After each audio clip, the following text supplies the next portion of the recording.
Historia del mundo, de la prehistoria a nuestros días, por John Morris Roberts.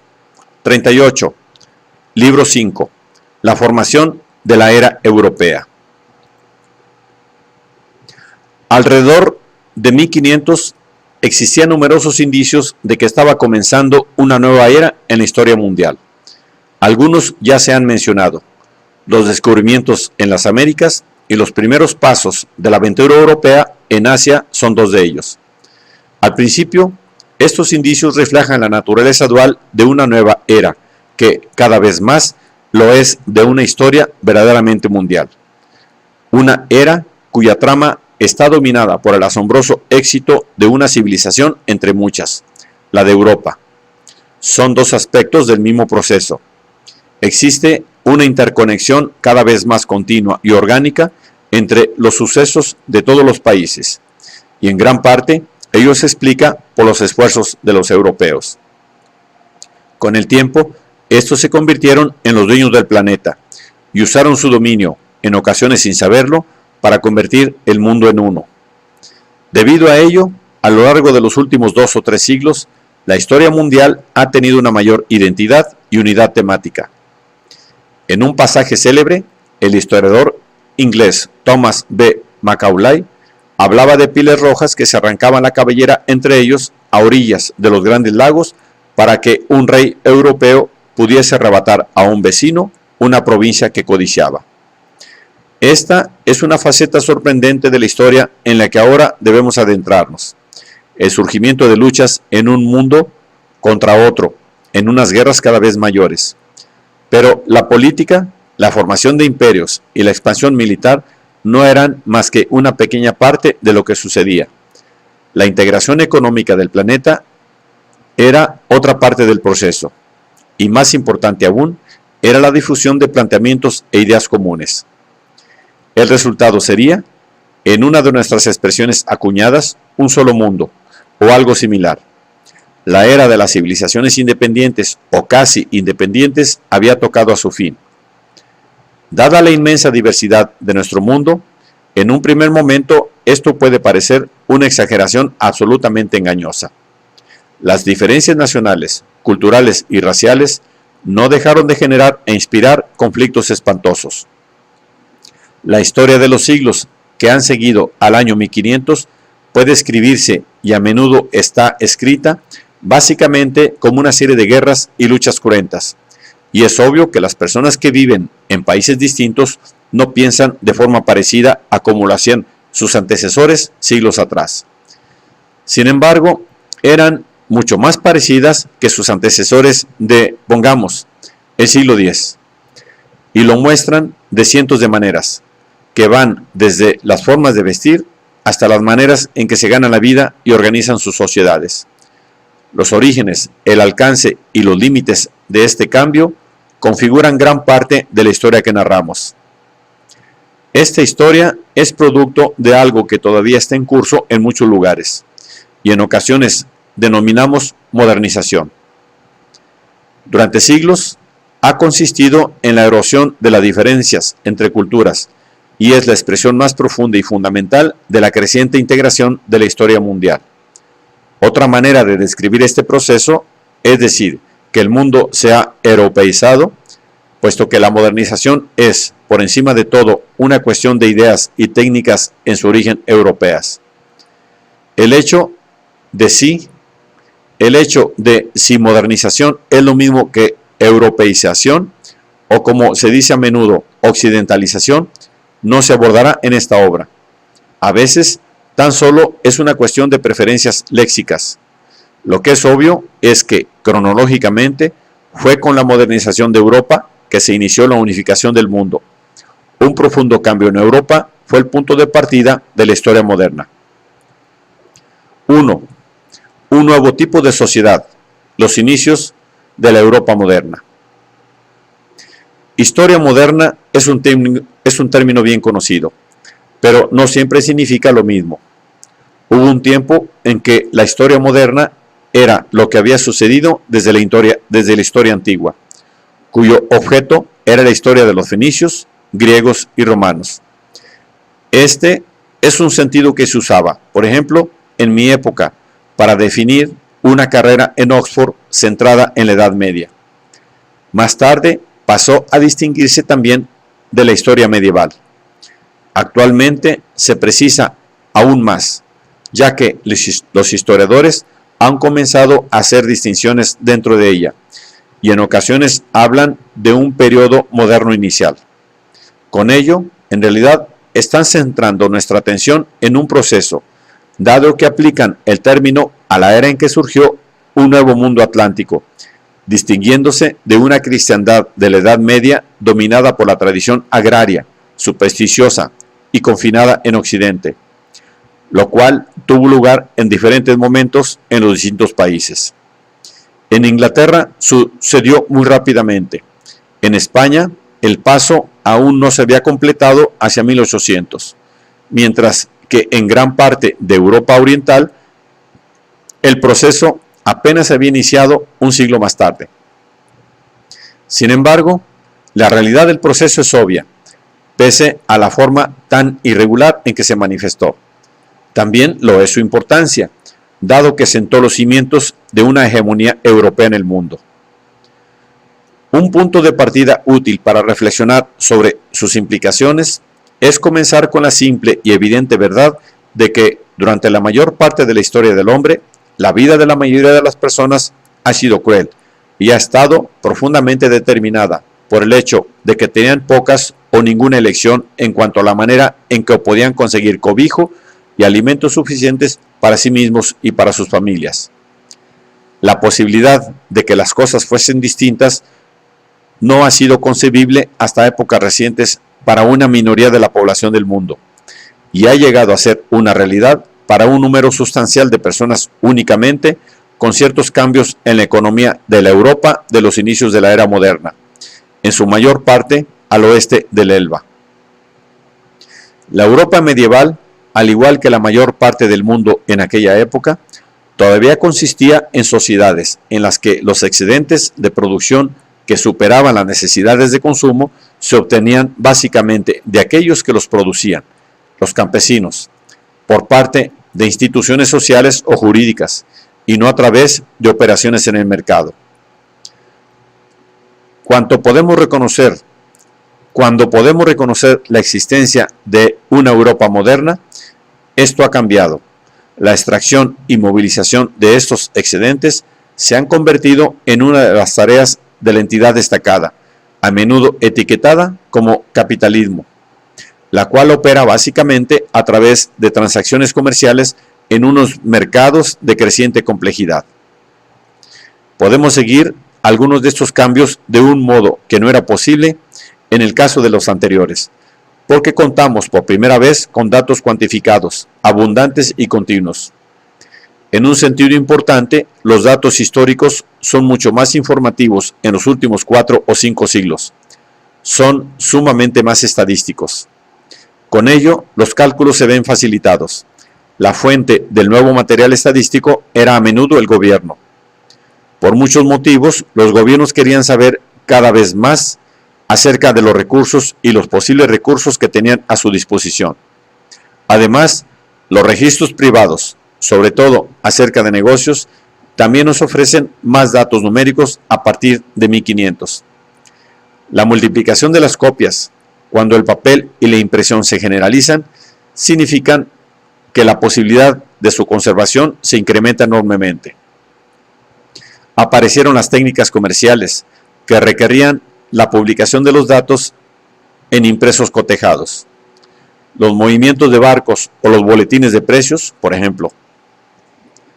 Por otra parte, a medida que los historiadores han perfeccionado sus técnicas, también han podido enfrentarse a fuentes más escasas o fragmentarias con unos resultados mucho mejores que los que eran posibles unos años atrás.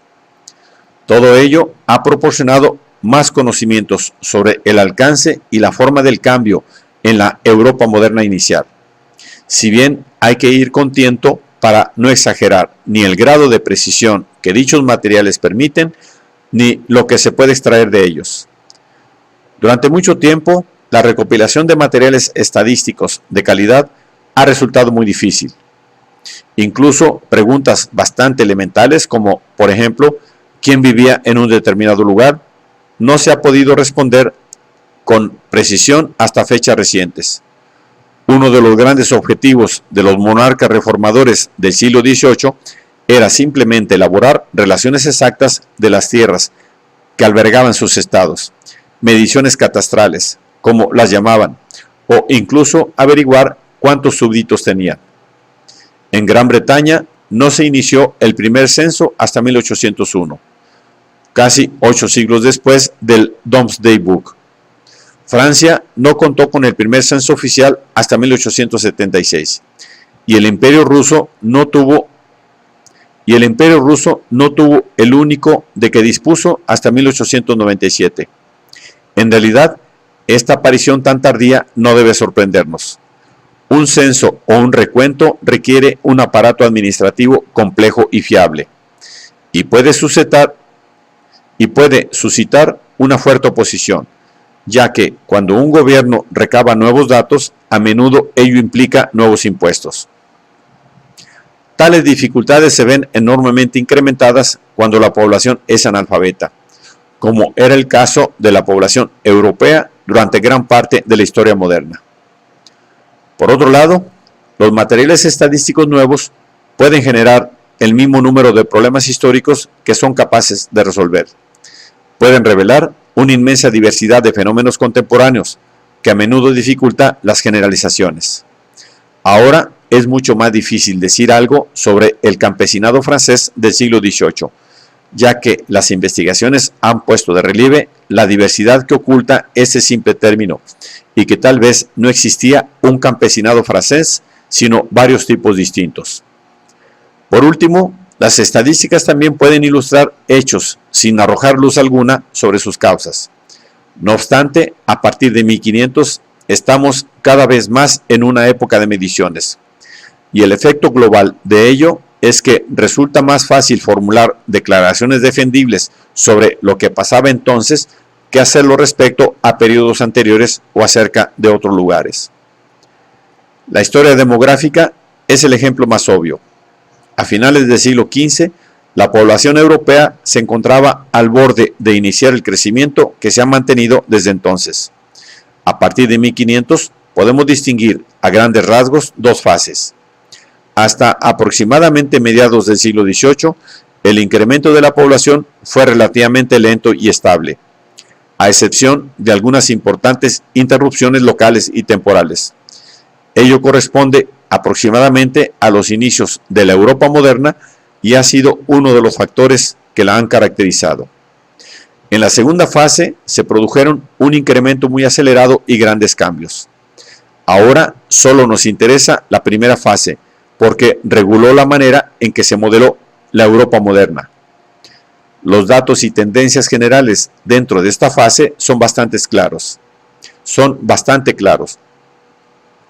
Pese a que se basan en gran medida en cálculos, las cifras tienen una base mucho más sólida que en épocas anteriores, en parte porque desde los inicios del siglo XVII en adelante hubo un interés casi continuo por los problemas de la población.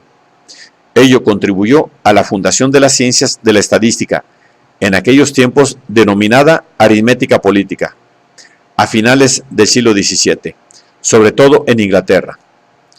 Dio lugar a trabajos notables, si bien no eran más que una diminuta isla de método relativamente riguroso en un mar de conjeturas y deducciones. Con todo, la imagen global era clara. En 1500, Europa tenía unos 80 millones de habitantes. 2 siglos más tarde, no llegaba a los 150 millones. Y en 1800 tenía poco menos de 200 millones. Antes de 1750, Europa había crecido de manera más o menos constante, a un ritmo que casi mantenía su proporción dentro de la población mundial en cerca de una quinta parte, hasta 1700 aproximadamente. Pero en 1800 ya contaba con casi una cuarta parte de los habitantes de todo el mundo. Por lo tanto, durante mucho tiempo no hubo unas diferencias tan llamativas como las que aparecieron más tarde entre el índice de crecimiento de Europa y el del resto del planeta. Parece razonable concluir que esto significa que, también en otros sentidos, las poblaciones europea y no europea eran menos distintas de lo que empezaron a hacerlo a partir de 1800. Por ejemplo, la edad habitual de fallecimiento de los europeos siguió siendo baja. Antes de 1800 siempre era por término medio una edad mucho más temprana que en la actualidad. La gente moría joven. Al nacer, un campesino francés del siglo XVIII tenía una esperanza de vida de unos 22 años y aproximadamente una posibilidad entre 4 de sobrevivir a la infancia. En esa época, las probabilidades eran más o menos las mismas que las de un campesino indio de 1950 o que las de un romano de la Roma imperial. Comparativamente, pocas personas pasaban de los 40 y como estaban peor alimentados que nosotros, debían de parecer mucho mayores a esa edad y seguramente eran más bajos y tenían un aspecto menos sano. Al igual que en la Edad Media, las mujeres aún tendían a morir antes que los hombres. Esto significa que muchos hombres se casaban 2 o incluso 3 veces, y no como hoy en día, debido al divorcio, sino porque se quedaban viudos antes. La pareja media europea tenía una vida de casados bastante breve.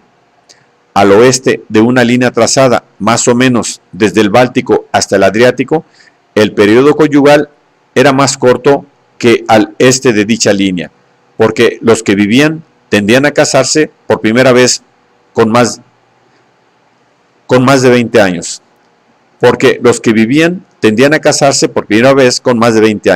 Y durante mucho tiempo esta fue una costumbre que marcó pautas distintas en la población del este y del oeste. En general, sin embargo, si los europeos eran acomodados, se podían permitir una familia bastante extensa. Y si eran pobres, tenían una familia más reducida.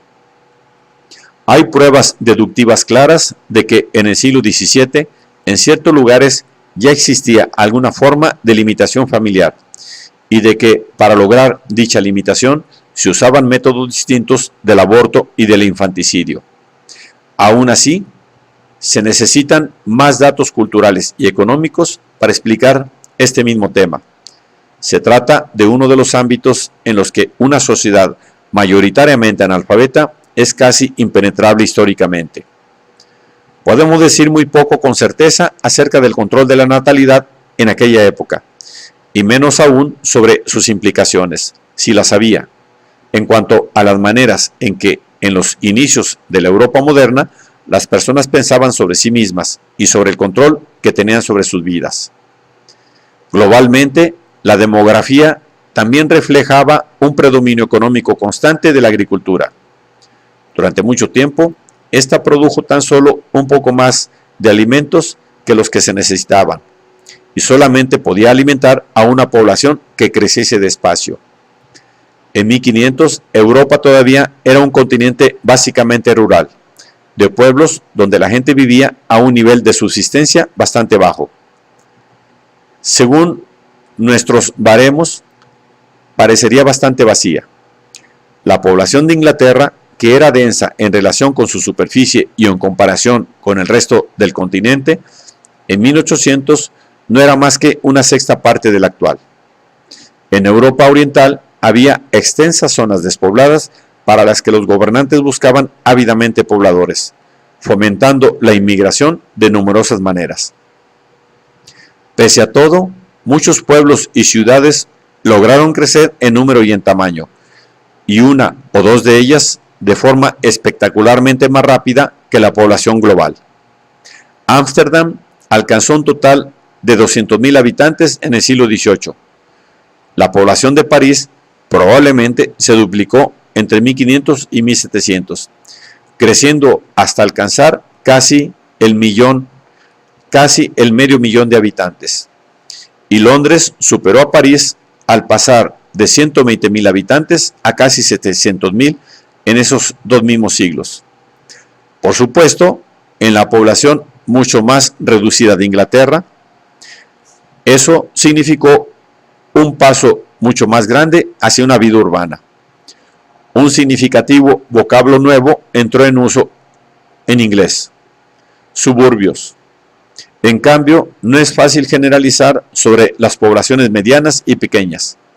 La mayoría eran bastante reducidas, de menos de 20.000 habitantes en 1700. Pero las 9 ciudades europeas de más de 100.000 habitantes en 1500 se habían convertido por lo menos en una docena 2 siglos más tarde. Con todo, el predominio de Europa en la urbanización no fue tan marcado en esos siglos como lo sería más tarde, y todavía existían muchas grandes ciudades en otros continentes.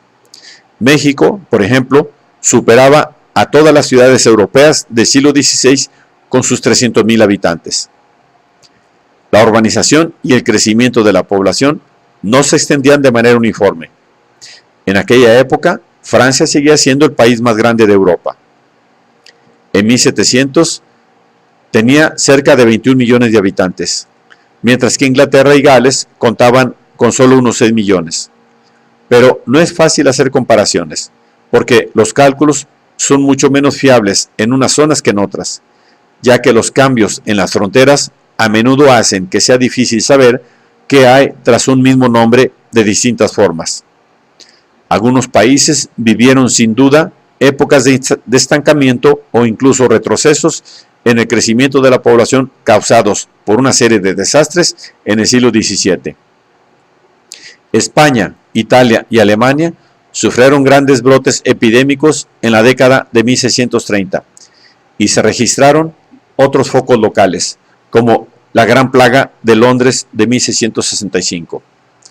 El hambre fue otro freno esporádico para el crecimiento. En Alemania se mencionan casos de canibalismo a mediados del siglo XVII. La escasez de alimentos y la menor resistencia que ésta comportaba causaban rápidamente desastres cuando coincidían con la alteración de la economía que podía derivar de una mala cosecha. Cuando todo ello se veía acentuado por las guerras, que se sucedían constantemente en la Europa central, el resultado podía ser catastrófico. El hambre y las enfermedades que seguían a los ejércitos en los carruajes y con el equipamiento podían dejar despoblada fácilmente una zona reducida. En parte, ello era un reflejo de hasta qué punto la vida económica todavía estaba localizada. Por otra parte, una población en concreto podía escapar indemne, incluso estando en una zona en guerra, si escapaba a un sitio o a un saqueo, mientras que a solo unos kilómetros de distancia otra era devastada. La situación siempre fue precaria hasta que el crecimiento de la población empezó a ser superado por los incrementos en la productividad. En esto, como en muchos otros aspectos, diferentes países tienen historias distintas. Al parecer, a mediados del siglo XV se estaba produciendo una nueva expansión de la agricultura. Uno de los indicios fue la recuperación de tierras que habían quedado abandonadas con la despoblación del siglo XIV. Si bien antes de 1550, aproximadamente, esta recuperación había avanzado poco, salvo en algunos lugares. Estuvo limitada a ellos durante mucho tiempo, pese a que ya se habían logrado mejoras importantes en las técnicas que elevaron la productividad de la tierra, básicamente con la aplicación de mano de obra, es decir, con el cultivo intensivo. Allí donde su impacto no se dejó sentir, el pasado medieval persistió durante mucho tiempo en el campo. Incluso la llegada del dinero tardó en irrumpir en algunas comunidades casi autosuficientes. En la Europa oriental, la servidumbre se extendió mientras en el resto del continente desaparecía. No obstante, considerando la Europa de 1800 en conjunto y algunos países avanzados en particular, la agricultura fue uno de los dos sectores económicos en los que el progreso resultó más notable. El comercio era el segundo. Globalmente, había sido capaz de mantener un crecimiento de la población continuado, al principio lento, pero progresivamente más rápido. La agricultura era transformada lentamente por la creciente orientación hacia los mercados y por las innovaciones técnicas. Ambas estaban interconectadas. Una población numerosa en la zona significaba un mercado y por tanto un incentivo. Ya en el siglo XV, los habitantes de los Países Bajos eran líderes en las técnicas del cultivo intensivo. También fue en Flandes donde un mejor drenaje dio lugar a unos pastos mejores y a una población de animales mayor. Otra zona donde la población urbana fue relativamente importante es el Valle del Po. A través del norte de Italia se introdujeron nuevos cultivos en Europa, procedentes de Asia. El arroz, por ejemplo, una importante aportación a la despensa europea, apareció en los valles de los ríos Arno y Po en el siglo XV. Pero no todos los productos tuvieron un éxito instantáneo. La patata, que llegó a Europa desde América, tardó unos 2 siglos en convertirse en un artículo de consumo habitual en Inglaterra, Alemania y Francia, a pesar de su valor nutritivo evidente y de un abundante folclore promocional que insistía en unas cualidades como afrodisíaco y en su utilidad en el tratamiento de las verrugas. Desde los Países Bajos, las mejoras agrícolas se extendieron en el siglo XVI hacia el este de Inglaterra, donde poco a poco se fueron perfeccionando. Un siglo después, Londres se convirtió en un puerto exportador de cereales, y en lo sucesivo, los europeos del continente viajaron a Inglaterra para aprender técnicas agrícolas. El siglo XVIII también trajo una mejora en la cría y la alimentación de los animales. Tales progresos permitieron mayores rendimientos en las cosechas y más calidad en el ganado, algo que empezó a darse por sentado, mientras que antes era inimaginable. El aspecto del campo y de sus habitantes se transformó. La agricultura proporcionó la primera muestra de lo que se podía hacer con una ciencia aún rudimentaria, mediante la experimentación, la observación, el registro y una nueva experimentación, para incrementar el control humano sobre el entorno más rápidamente que mediante la selección impuesta por la costumbre. Las mejoras favorecieron la reorganización de la tierra en explotaciones mayores, la reducción del número de minifundistas, excepto en las tierras que les favorecían de manera especial, la contratación de mano de obra y la inversión de grandes capitales en edificios, drenaje y maquinaria. Sin embargo, no hay que exagerar la velocidad del cambio. Uno de los índices de evolución en Inglaterra era el ritmo de la enclosure, la consolidación del uso privado de campos abiertos y tierras comunales del pueblo tradicional. Hasta finales del siglo XVIII e inicios del XIX, las leyes del Parlamento que autorizaban este uso no empezaron a ser frecuentes y numerosas. La integración completa de la agricultura con la economía de mercado y la consideración de la tierra como un simple bien inmueble equiparable a cualquier otro tendrían que esperar hasta el siglo XIX, incluso en Inglaterra, líder en agricultura mundial hasta la explotación de tierras de cultivo al otro lado del océano. No obstante, en el siglo XVIII ya se empezaba a abrir este camino. Finalmente, una mayor productividad agrícola eliminó las carestías recurrentes que durante tanto tiempo habían mantenido su capacidad para destruir el progreso económico. Quizá el último momento en que la población europea parece haber sufrido a causa de los recursos, hasta el punto de presagiarse otra gran calamidad como la del siglo XIV, se dio a finales del siglo XVI. En la siguiente época de penuria, en las décadas centrales del siglo siguiente, Inglaterra y los Países Bajos escaparon a lo peor. A partir de entonces, el hambre y la escasez de alimentos se convirtieron en una plaga local y nacional en toda Europa, capaz aún de causar estragos demográficos a gran escala, si bien cediendo ante la creciente disponibilidad de cereales. Se ha dicho que las malas cosechas convirtieron a Francia en un gran hospital en los años 1708-1709, pero ello fue en tiempo de guerra. Unos años más tarde, en ese mismo siglo, Algunos países mediterráneos dependían de los cereales de las tierras bálticas para disponer de harina.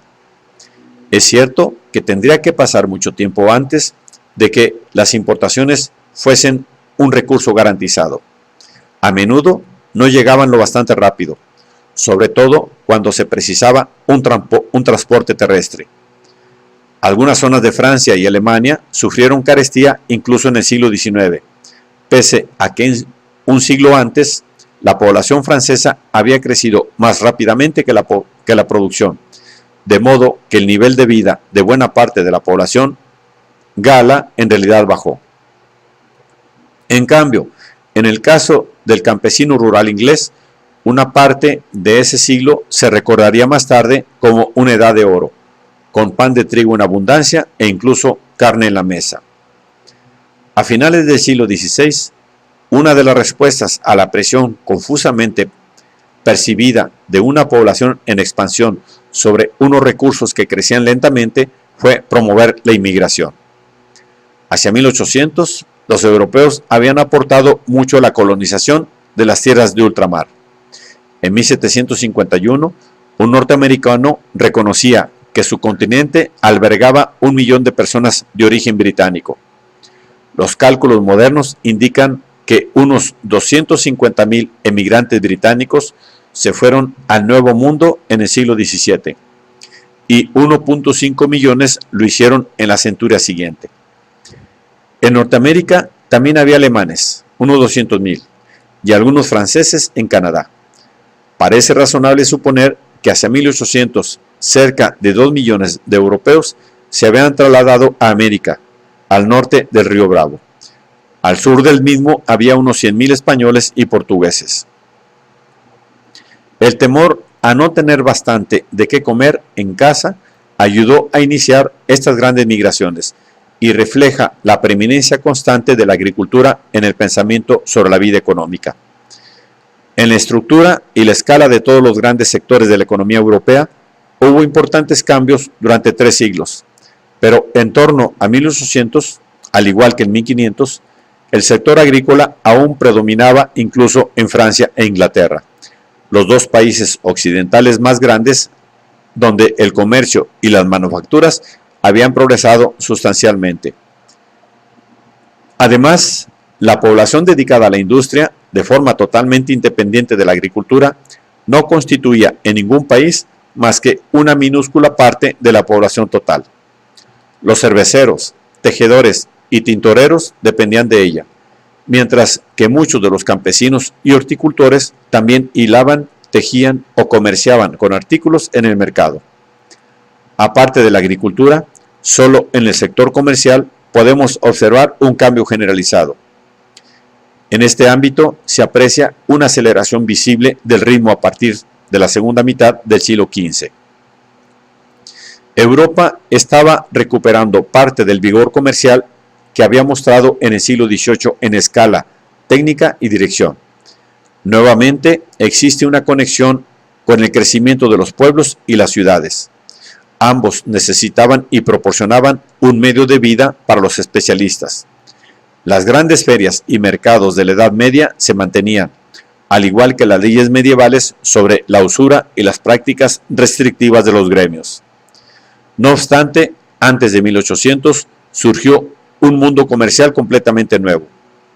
Este mundo ya era discernible en el siglo XVI, cuando se inició la prolongada expansión del comercio por el mundo, una expansión que iba a proseguir de manera casi ininterrumpida, salvo brevemente por la guerra, hasta 1930 y que continuaría más adelante, tras otra guerra mundial.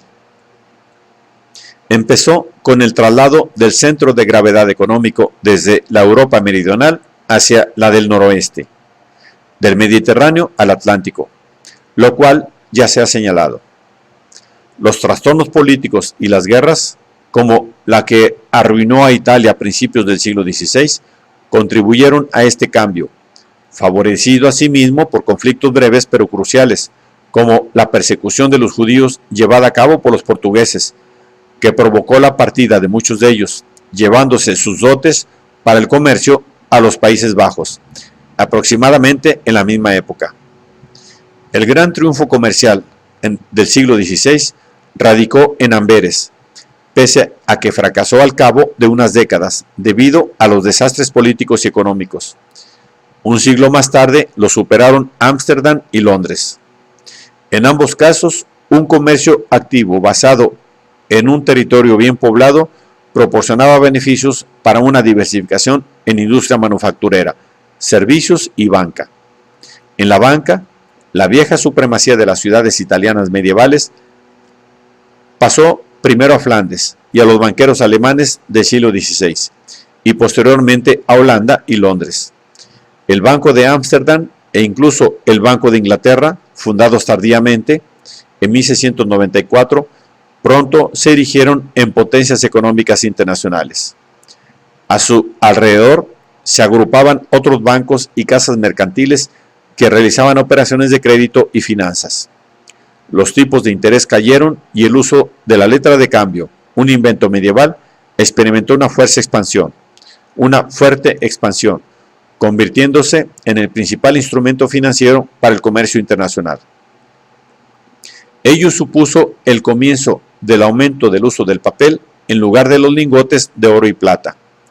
En el siglo XVIII apareció el primer papel moneda y se inventó el cheque. Las sociedades anónimas generaron otra forma de seguridad negociable, sus propias acciones. La cotización de estas en diversos cafés de Londres en el siglo XVII fue absorbida al fundarse la Bolsa de Londres. En torno a 1800 existían instituciones parecidas en muchos otros países. En Londres, París y Ámsterdam proliferaron nuevos planteamientos para la movilización del capital y su utilización. En aquel momento, las loterías y tontinas se pusieron de moda, al igual que algunos booms inversores que fracasaron estrepitosamente, el más célebre de los cuales fue la gran burbuja inglesa del Mar del Sur. Pero al mismo tiempo, el mundo se volvía más comercial. Se iba habituando a la idea de invertir dinero para hacer dinero, y se iba dotando del aparato del capitalismo moderno. De la mayor atención que se prestaba a las cuestiones comerciales en las negociaciones diplomáticas a partir de finales del siglo XVII y del hecho de que los países estaban dispuestos a luchar por ellas, pronto se derivó un efecto. En 1652, Inglaterra y los Países Bajos entraron en guerra debido al comercio, iniciando una larga era durante la cual los franceses y los españoles lucharon repetidas veces por conflictos en que las cuestiones comerciales no solo intervenían, sino que a menudo eran de suma importancia. Los gobiernos cuidaban de sus comerciantes, entrando en guerra para defender sus intereses, e incluso intervenían de otros modos en el funcionamiento de la economía comercial. En ocasiones, el propio gobierno actuaba como empresario y patrón. Se ha comentado que en un momento dado del siglo XVI, el Arsenal de Venecia fue la empresa manufacturera más grande del mundo. También podían ofrecer privilegios como un monopolio a una empresa legalmente constituida. Ello facilitaba la obtención de capital, ya que ofrecía más seguridad en la recuperación del mismo. Al final, se llegó a pensar que las empresas legalmente constituidas tal vez no fuesen la mejor manera de asegurarse un beneficio económico y cayeron en desgracia, si bien disfrutaron de un breve resurgimiento a finales del siglo XIX. Sin embargo, tales actividades involucraban estrechamente al gobierno, de modo que las preocupaciones de los hombres de negocios llegaron a condicionar la política y el derecho. Ocasionalmente, la interacción entre el desarrollo comercial y la sociedad parece arrojar luz sobre unos cambios con unas implicaciones realmente profundas. Un ejemplo de ello es el financiero inglés del siglo XVII, que ofreció por primera vez al público un seguro de vida. Por aquel entonces ya había comenzado la práctica de vender rentas vitalicias por la vida de las personas. La innovación residía en la aplicación a su actividad de la ciencia actuarial y de las estadísticas de la aritmética política de reciente aparición. Ahora se podía realizar un cálculo razonable en lugar de una suposición sobre un tema hasta entonces cargado de una incertidumbre y una irracionalidad abrumadoras, la muerte. Con creciente sutileza, se ofrecía protección por un precio contra un abanico de desastres cada vez más amplio. Además, ello también proporcionaría otro mecanismo fundamental para la movilización de riqueza en grandes cantidades para ulteriores inversiones. Pero el momento en que se descubrió el seguro de vida, al comienzo de lo que en ocasiones se ha denominado la era de la razón, también sugiere que las dimensiones del cambio económico a veces son de gran alcance. Era una pequeña fuente y señal de una próxima secularización del universo. El avance estructural más decisivo en el comercio europeo fue la súbita importancia que adquirió el comercio de ultramar desde la segunda mitad del siglo XVII en adelante. Ello formó parte del paso de la actividad económica desde el Mediterráneo a la Europa del Norte, ya observable antes de 1500, pero que por primera vez hizo visible los rasgos de una futura economía mundial.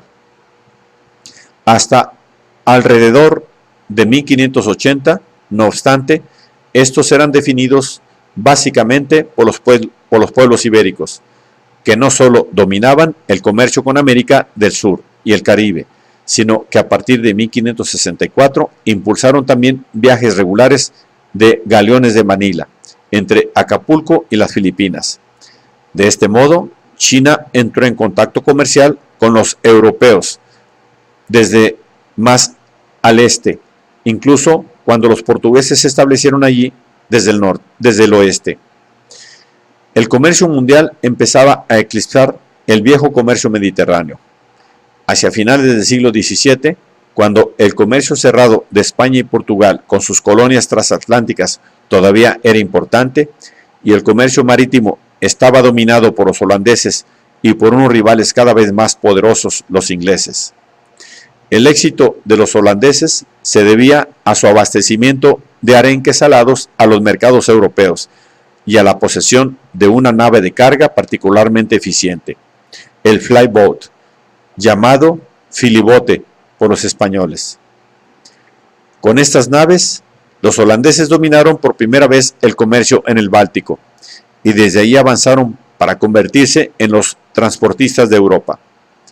A pesar de que fueron desplazados por los ingleses a finales del siglo XVII, mantuvieron una extensa red de colonias y de puestos comerciales, sobre todo en el lejano oriente, donde superaron a los portugueses. En cambio, la base de la supremacía inglesa era el Atlántico. El pescado también abundaba ahí.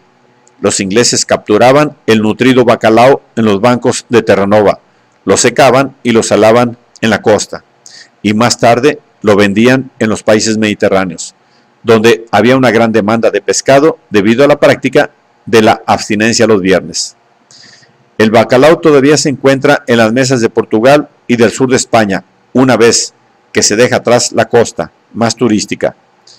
Paulatinamente, los holandeses y los ingleses ampliaron y diversificaron su actividad comercial transportista y pasaron a ser también distribuidores.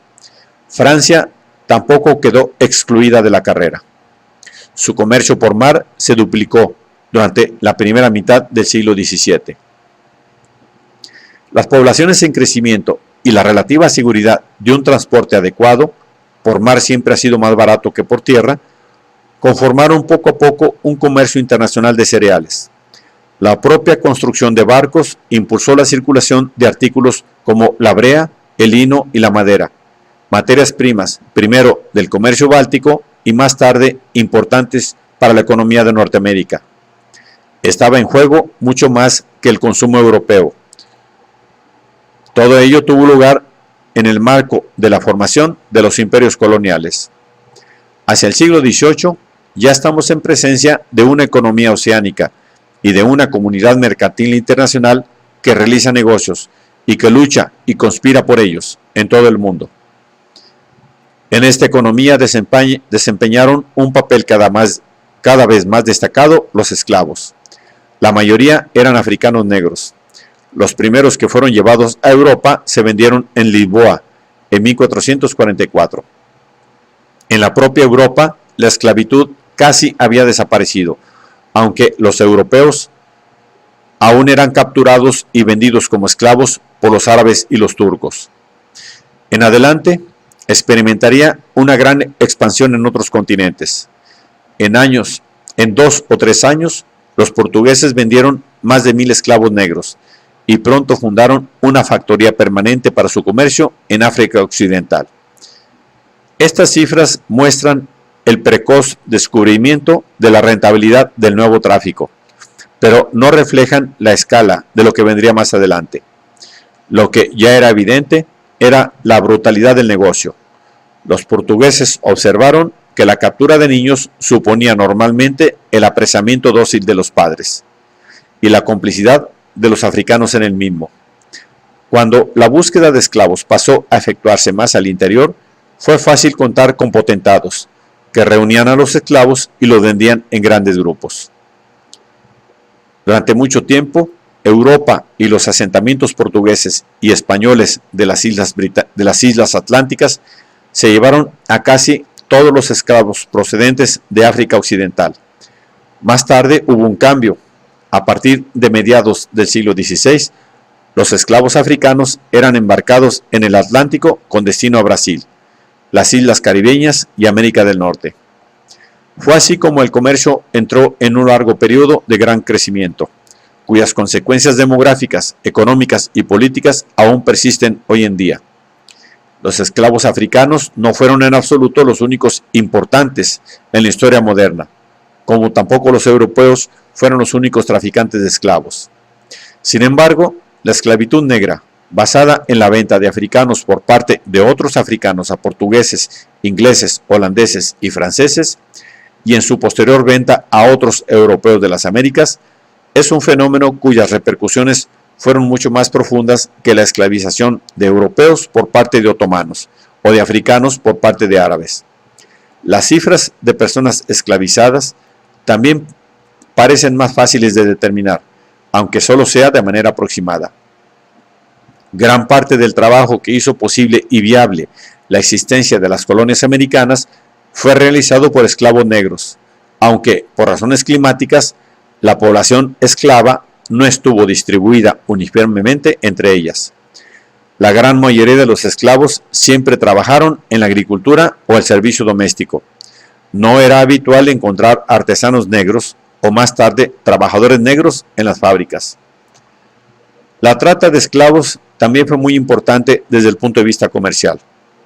Ocasionalmente se consiguieron unos beneficios enormes, hecho que en parte explica las bodegas repletas e insalubres de los barcos en que eran confinados los cargamentos humanos. El índice de mortalidad por viaje raramente era inferior al 10%, y a veces era aún más terrible. El supuesto valor del comercio lo convertía en un premio importante y disputado, si bien su rendimiento en capital se ha exagerado notablemente. Durante 2 siglos provocó conflictos diplomáticos e incluso guerras, cuando un país tras otro intentaba introducirse en el negocio o monopolizarlo. Ello da testimonio de la importancia de este comercio a los ojos de los gobernantes, tanto si estaba justificado económicamente como si no. Durante un tiempo se afirmó que los beneficios del comercio con esclavos habían proporcionado el capital para la industrialización de Europa, pero hoy en día ello no parece verosímil. La industrialización fue un proceso lento. Antes de 1800, pese a que existen ejemplos de concentración industrial en varios países europeos, el crecimiento de las industrias manufactureras y la extracción todavía era básicamente una cuestión de multiplicación de la producción artesanal a pequeña escala y de su elaboración técnica. No consistía, pues, en unos métodos e instituciones radicalmente nuevas. Europa contaba hacia 1500 con una enorme reserva de riqueza en forma de un gran número de artesanos especializados, acostumbrados a investigar sobre nuevos procesos y a explorar nuevas técnicas. 2 siglos de artillería habían llevado la minería y la metalurgia a un punto álgido, y los instrumentos científicos y los relojes mecánicos daban fe de una amplia difusión de la técnica en la elaboración de artículos de precisión. Mejoras como estas conformaron la pauta inicial de la era industrial y pronto comenzaron a invertir la relación tradicional con Asia.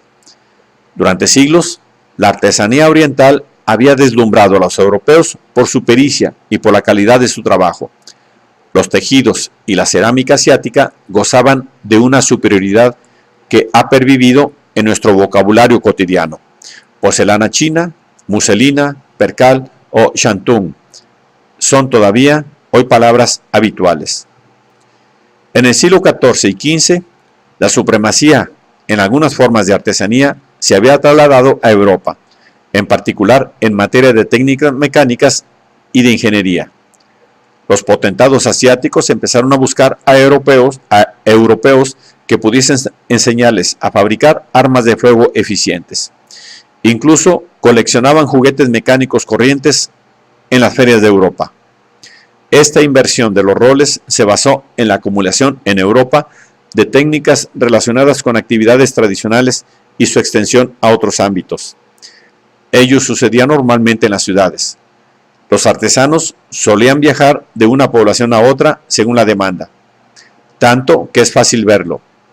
Lo que resulta más difícil distinguir es qué había en la mente de los europeos que estimulaba a los artesanos a avanzar y despertaba también el interés de sus superiores, hasta el punto de que la moda de la ingeniería mecánica fuese un aspecto tan importante de la época del Renacimiento como la obra de sus arquitectos y orfebres.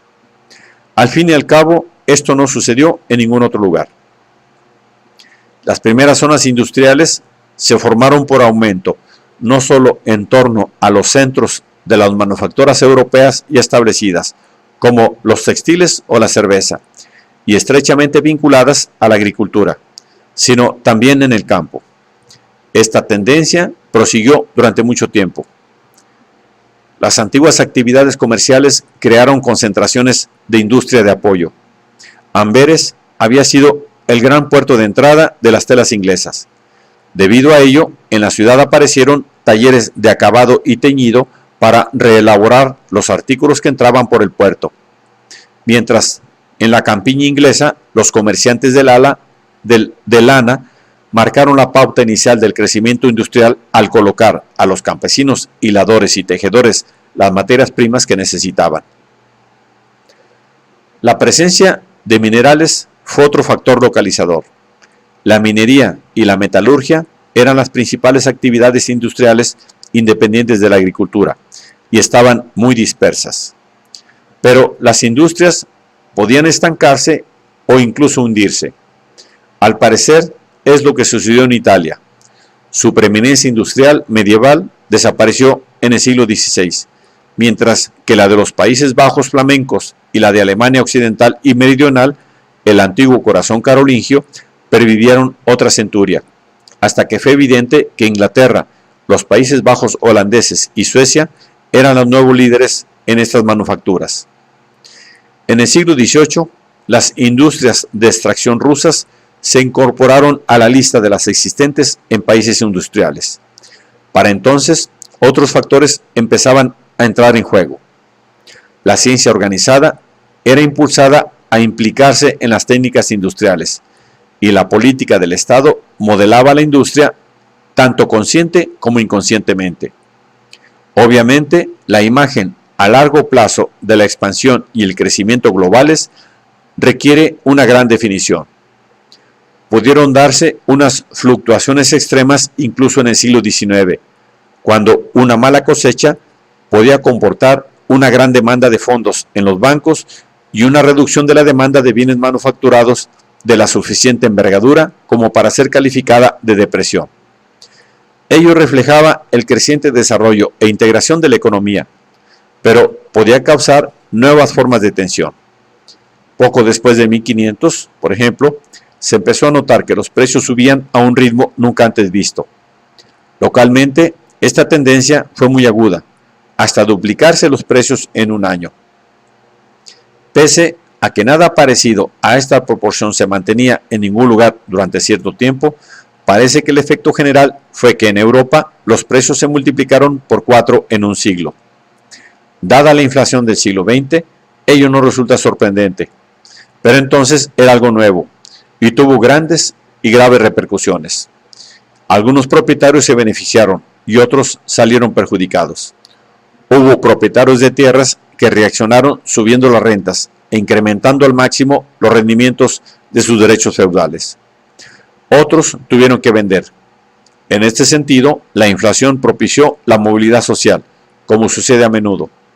Entre los pobres, los efectos por lo general eran duros, ya que el precio del producto agrícola se disparó, mientras que los sueldos en metálico no subieron en la misma proporción. Por lo tanto, los sueldos reales cayeron. En ocasiones, factores locales empeoraban la situación. En Inglaterra, por ejemplo, el elevado precio de la lana tentó a los propietarios de tierras a cercar las tierras comunales, retirándolas así del uso común, para poner ovejas en ellas. Los miserables campesinos que pastoreaban morían de hambre, y, tal como lo expresaba un célebre comentario de la época, las ovejas se comieron a los hombres. En el segundo tercio de ese siglo, en todas partes hubo rebeliones populares y disturbios constantes, lo cual revela lo incomprensible y la gravedad de lo que ocurría. Siempre eran las capas extremas de la sociedad las que notaban con más intensidad el aguijón de la inflación. A los pobres les trajo el hambre, mientras que los reyes debían privarse porque debían gastar más que ninguna otra persona. Los historiadores han hecho correr mucha tinta para explicar esta subida de precios a lo largo de todo el siglo, y aún no se sienten satisfechos con la explicación propuesta por observadores contemporáneos, según la cual la principal causa fue la entrada de oro y plata en lingotes a partir de la apertura de las minas del Nuevo Mundo por los españoles. Ya había inflación antes de que el oro y la plata americanos empezasen a llegar en cantidades significativas, pese a que el oro posteriormente agravó la situación. Probablemente la presión fundamental derivó en todo momento de una población que crecía, pese a que los grandes progresos en la productividad solo llegarían en el futuro. El alza de los precios se mantuvo hasta inicios del siglo XVII. Entonces empezó a mostrar señales incluso de declive, hasta que llegó una nueva subida, ahora más lenta, hacia 1700. En la actualidad, no necesitamos que nos recuerden que el cambio social puede seguir muy de cerca al cambio económico. Creemos poco en la inmutabilidad de las formas e instituciones sociales. Hace 300 años, muchos hombres y mujeres creían que estos cambios eran prácticamente obra de Dios. Y pese a que los cambios sociales se producían como consecuencia de la inflación, y cabe señalar que por muchas otras razones, quedaban disimulados y enmascarados por la persistencia de las formas antiguas. Superficial y nominalmente, gran parte de la sociedad europea se mantuvo invariable entre 1500 y 1800, aproximadamente. Pero las realidades económicas subyacentes habían cambiado sensiblemente. Las apariencias engañaban. La vida rural ya había empezado a revelarlo en algunos países antes de 1500. A medida que la agricultura se fue convirtiendo en un negocio, si bien no fue en absoluto solo debido a ello, la sociedad rural tradicional tuvo que cambiar. Normalmente las formas se conservaron y los resultados podían ser más o menos incongruentes.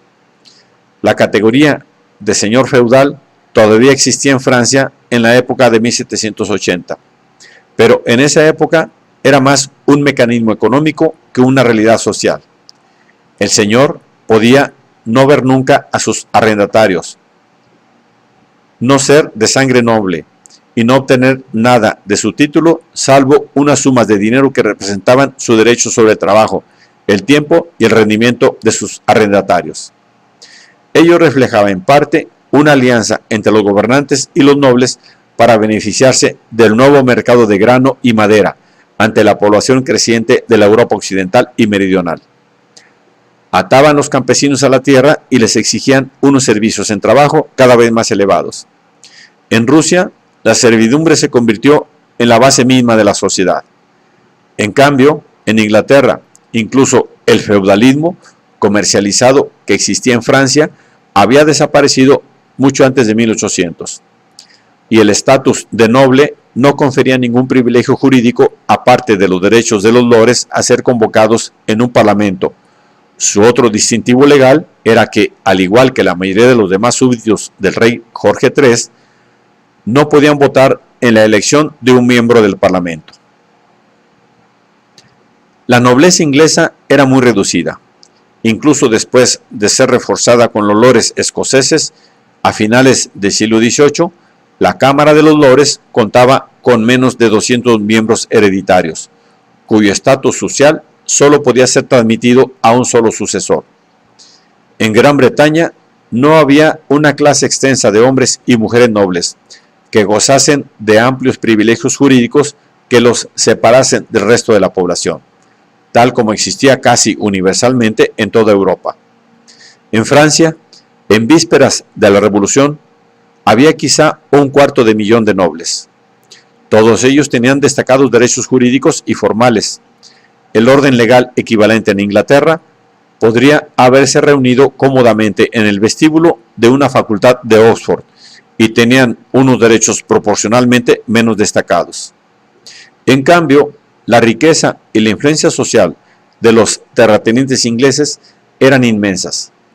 Bajo los lores se extendía la clase poco definida de los gentlemen ingleses, vinculados en las altas esferas con las familias de los lores y difuminándose en las esferas bajas entre las filas de los granjeros y comerciantes prósperos, que eran básicamente respetables, pero no de cuna noble.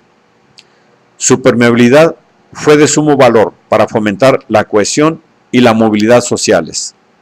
El estatus de gentleman se podía conseguir con riquezas, distinción profesional o por méritos personales.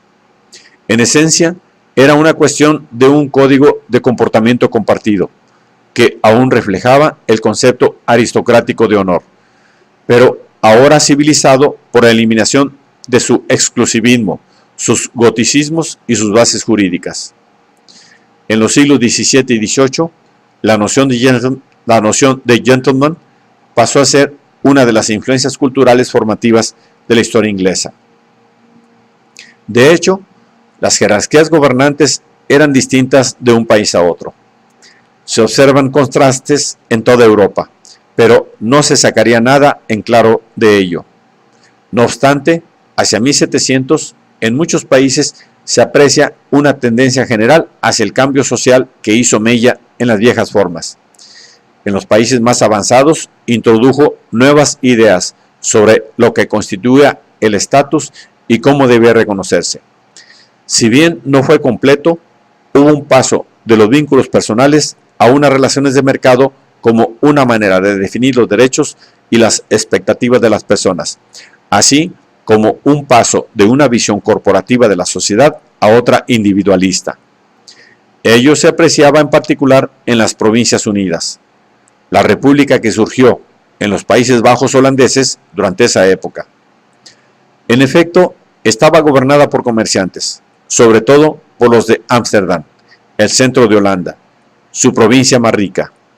Allí, la nobleza rural nunca había tenido la relevancia de los oligarcas mercantiles y urbanos. Hacia 1789, los cambios sociales no habían llegado a ningún país tan lejos como en Gran Bretaña y en las Provincias Unidas. En otras partes, el cuestionamiento del estatus tradicional apenas había comenzado. Fígaro, el ballet héroe de una comedia francesa del siglo XVIII de gran éxito, negaba que su aristocrático señor hubiese hecho nada para merecer sus privilegios, aparte de tomarse la molestia de nacer. En su época, esta fue considerada una idea peligrosa y subversiva, pero no causó alarma. Europa todavía estaba impregnada de las nociones de la aristocracia y seguiría así durante un tiempo, incluso después de 1800. Los grados de exclusividad variaban, pero la distinción entre noble y no noble seguía siendo crucial. Pese a que los alarmados aristócratas les acusaron de ello, en ningún país el rey se alió con los plebeyos contra ellos, ni siquiera como último recurso. Los reyes también eran aristócratas. En su oficio, dijo uno de ellos, Era su oficio, dijo uno de ellos. Solo la llegada de una gran revolución en Francia cambió las cosas sensiblemente, pero fuera de este país no hubo cambios antes de finales de la centuria. Al comenzar el siglo XIX, parecía que la mayoría de los europeos aún respetaban la sangre noble. Lo que había cambiado es que, por entonces, había menos personas que pensasen de forma automática que esa distinción debía reflejarse en las leyes. Justo cuando hubo quien creyó que describir la sociedad en términos de órdenes, con derechos y obligaciones jurídicamente específicos, había dejado de expresar la realidad, algunos de ellos empezaron a dudar de que la religión respaldase a una jerarquía social en particular. Durante mucho tiempo aún se pudo creer que el hombre rico en su castillo, el hombre pobre en su verja. Dios los hizo elevados y humildes y ordenó su hacienda.